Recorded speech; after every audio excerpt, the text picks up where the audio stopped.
Hi there, I'm Allison Fair, consultant here at Bluesky Strategy Group, and I'm joined today by my colleagues Neil Brody and Cameron Holdstrom for the latest episode of What You Need to Know, a Canadian Polycast.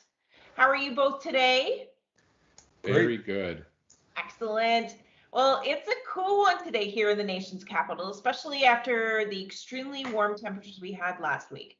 And temperatures like that, I don't know about you, but gets me thinking about climate change and what Canada is doing to make a difference for, my two girls and future generations.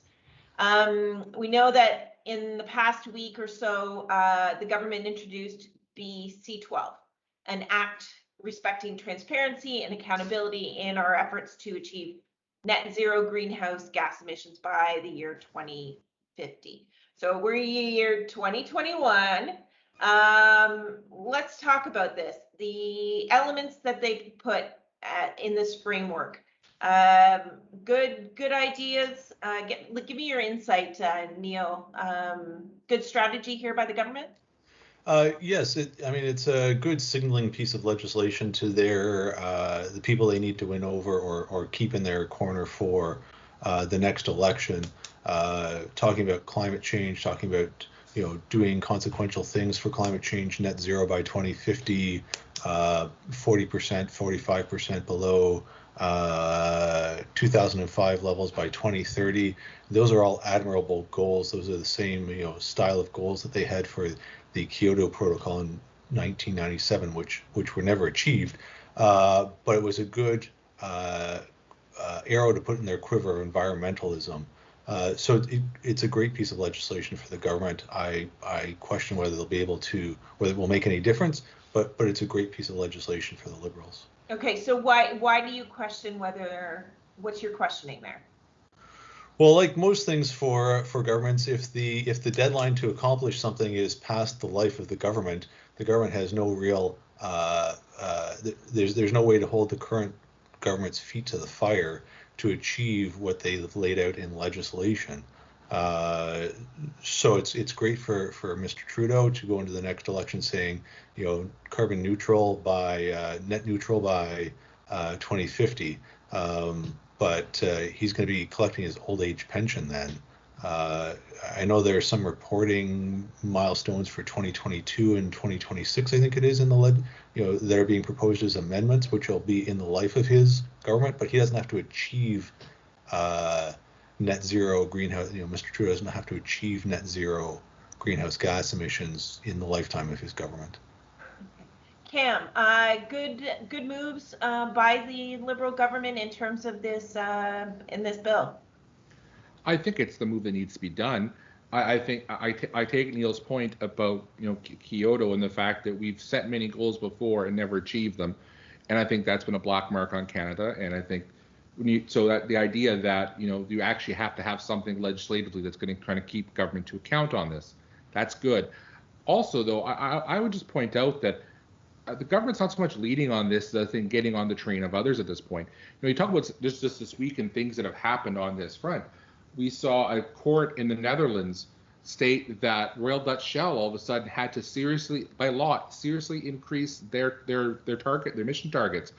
We're seeing more and more activists using the legal route to ensure that these things are actually being enforced. So we're talking carbon neutral by 2050. The irony is that between the courts and, frankly, what a lot of corporations are doing on their own, we could actually get there sooner than that. So this may, in the longer run, seem a little tepid almost compared to being visionary. But in the moment today, I think for this government, yes, politically it serves a purpose to try to show that we're being serious about it.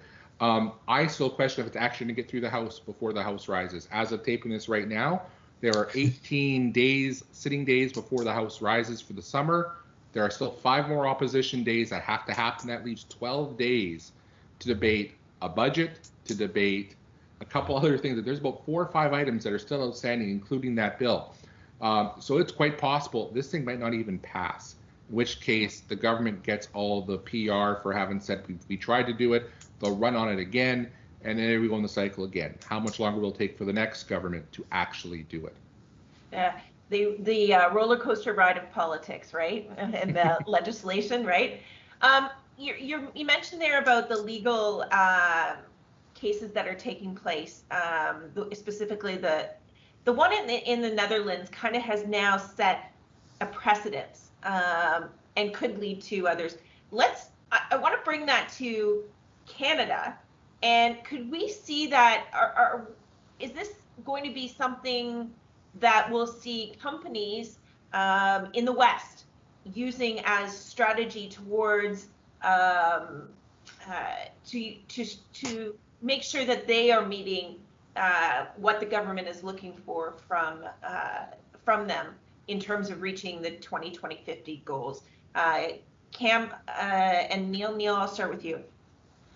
Listen, if you're talking about the oil and gas sector in Alberta and Saskatchewan, I know they've gone a long way to making their operations carbon neutral, net neutral, whatever the buzzword is that we're using. So I think that the oil and gas sector is taking this seriously. The other part of this equation is, are Canadians going to give up the convenience of natural gas home heating where that's available, going down to the gas pump to fill up their car and drive on a family vacation to a faraway destination in Canada?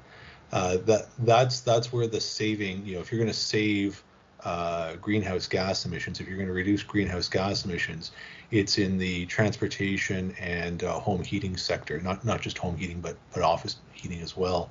And it's up to Canadians to say, I'm willing to make a change in my lifestyle such that the convenience of filling up a gas tank or turning on the thermostat and having instant heat whenever I want it, without thinking about other issues like, is my battery fully charged? Do I have a charging station along the way? Is it a cloudy day and will the solar panels be making enough energy to heat my home today? Canadians, I think, have an idea of what reducing greenhouse gas emissions are, but I'm not sure they know what it actually means operationally in their lives. Okay, Cam, what do we need when we think about even our clients? What do we need to start thinking about as a whole to make sure that we are not only profitable as a country in terms of energy, because we do have a robust energy sector? What do we need to start thinking about, if we haven't already, to make sure that we are not going to, I guess, face what we just saw in the Netherlands? Well, see, I think this is the interesting thing, is that I think that a lot of corporate boardrooms are actually ahead of the government to a certain degree on this. And I'll point to two great examples from this week. Just this week, we saw ExxonMobil hold their board elections, and you saw shareholders electing members to that board who were demanding deep cuts in carbon emissions, seeing that, again, that green energy is the future, and demanding that they change their business model. That was winning wide shareholder support. And then the other thing you saw Ford come out with the brand new Ford F-150 Lightning. Like, to me, that has the possibility to change the game, because, again, Neil is right. People are looking at their lifestyle and how does this translate if I move over to here and make this work? And when you're able to see practical examples like that pickup truck, which is the most sold pickup truck on this continent, has been for decades and extremely popular. When you see that come over without sacrificing any performance, without even the range piece, as someone who takes very long drives to go visit my family, 2-day drives to go to my family in Northwestern Ontario, to me, the idea of having to find a gas station is just as daunting as having to find a charging station, because you go long distances without having to find it, and you plan accordingly. But the idea that I could have a Ford F-150 that could get me as far on one charge as my current vehicle can get me on one tank, that, what I'm filling up with on the other end is kind of, potato, if it's there, right? I plan my life out around that. So I think these things are game changers, and I think this is where government, again, I think has to play the role of facilitator, which is where I think that there are opportunities for our clients and for people in general. You know, a lot of this technology that's coming online, frankly, still needs approval. Some of it needs standardization, you know, to make sure it fits across product. And these are the roles that government's normally taken on. Like we take transportation as an example. When it comes to safety of trucks, vehicles, buses, whatnot, that's a federal responsibility to ensure these things are done properly. These are areas where government can step in to help incentivize that transition. I guess that's the thing where government, I think, needs to really pick up the pace a bit, because there are some real big technologies coming to help support these technologies, and they're either commercial or ready to go commercial. Now it's time for government to actually help facilitate that, and I think that's where the opportunities for our clients lay. For sure. For sure. Nick. If I can just add there, one of the things that environmentalists are going to have to come to terms with in this is that the solutions to a decarbonized economy is more electrification. I mean, that's kind of basic. But to get what I would call base load electricity, which is what we run on in this country, there going to have to be an acceptance that there's a role for nuclear, whether it's small modular reactors or building, you know, Darlington. You know, in Southern Ontario, there's Darlington, there's Pickering, and then there's the one on Lake Huron that I'm drawing a blank on. You know, these are things that are targets of the environmental movement as well, because they're not seen as clean because it generates waste of some sort. But you know, if you're not talking about nuclear, you're talking about new hydro, which is baseload electricity, so that we can be sure that there's always going to be. I think it's in Ontario. There is 20,000 megawatts of demand at any one time. It might be a little bit lower now. It was a lot higher in the 90s and early 2000s. Yeah, the solution is not just solar panels and windmills.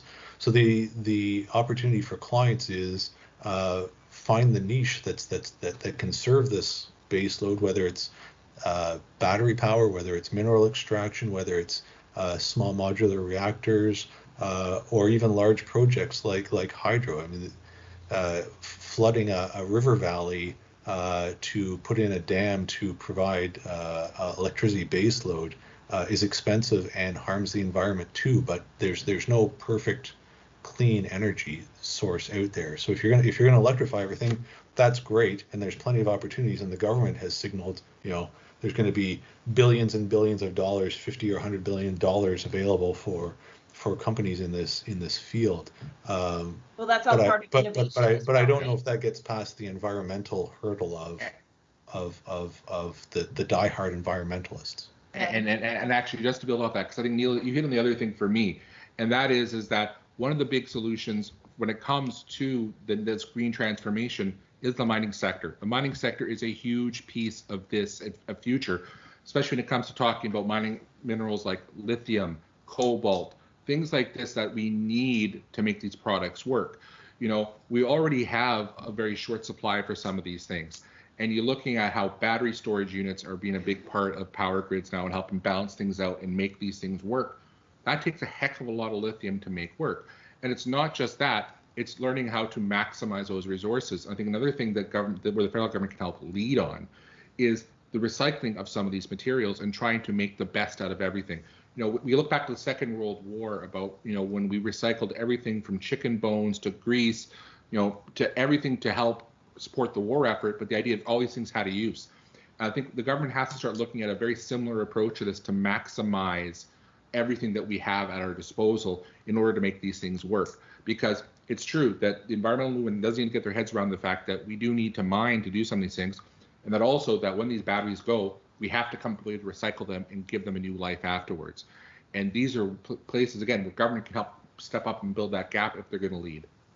So that leads me to my question. Because we have a lot of energy sector, I mean, right across the country, but it seems to be that out in the West, there's a lot of, they're holding back. Is that, would you agree, Neil, that how is the West going to react to all this change? Because they are very oil dependent, right? Well, I mean, there are various moments in the last 10 years, and I suspect in the next 10 years, where various papers will say we've reached max oil and oil will only decline after this period. Oil and gas will not disappear overnight. There is entrenched infrastructure to transport natural gas from the Western Canada to Eastern Canada, so that we can heat our homes if you're lucky enough to if you live along one of the main trunk lines for natural gas. And so for a lot of homes, or for a lot of people, I think there's still a role for oil and gas going out to 2050 and beyond. And there's export markets. I mean, look at something like the COVID-19 vaccine rollout. Western G20 style countries are doing very well, but the rest of the world is not doing very well because of various factors. So while Europe and North America may start moving towards a carbon neutral economy or carbon neutral marketplace, there are lots of places around the world where carbon-based products will still be marketable. So I think there's capacity in the West to continue the economic prosperity that they found over the last 100 years in the oil and gas sector. We just can't be shy about it. Yeah. So I know you both said earlier, and just before we wrap up, we're definitely going to see, if this doesn't happen before the House rises, we're going to see this, because there's a lot of talk that, yeah, we will have an election in the fall if the COVID vaccination rollout continues at the pace it's going. Are we going to see all these legislation and the ideas that were set in the budget move over to the election campaign, Cam? Absolutely. Like this wasn't a campaign budget because the government actually had to govern for a while, but there's a lot of items in that budget that just happily coincide with what look in a campaign platform, the green energy stuff included. And I think this is where the government has placed itself in a very interesting position when it comes to the mindset of the public. And I think honestly, I think this is where, especially for the Conservatives, this is their issue, is finding ways to come up with creative offers to give Canadians when it comes to that next energy economy, while still trying to speak to their base. And I think this is where the East-West split comes. To me, ironically, I think most corporate leaders in the energy sector understand where the future is going. And frankly, some of the largest investors in green energy in this country are oil and gas companies. They're energy companies, and they get that, and they're seeing that as part of the future and are putting the money there accordingly.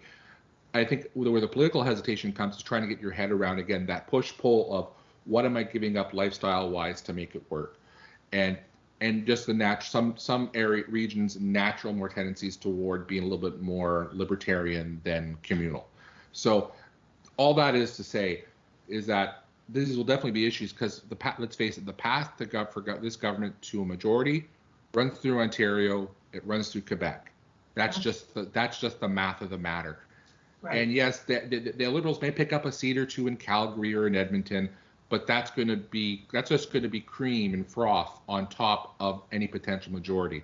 So they know where their bread is being buttered here, and frankly, so do the Conservatives. And this is why I think they need to come up with some solution to help speak to that in their own way. And no, they can do it in their own way because they've done it in their own way before. Great. Well, Neil and Cam, I really appreciate the discussion again today. Always good to have you join me, and I hope you both have a lovely weekend. Thanks, Allison. Look forward to doing this again soon. For sure. And thank you to the viewers for tuning in to What You Need to Know, a Canadian Polycast. Take care and see you next time. Bluesky Strategy Group is one of Canada's leading public affairs firms. For government relations, lobbying, and strategic communications advice across Canada, visit us at blueskystrategygroup.com. Bluesky Strategy Group is a proud member of the Global Communications Alliance.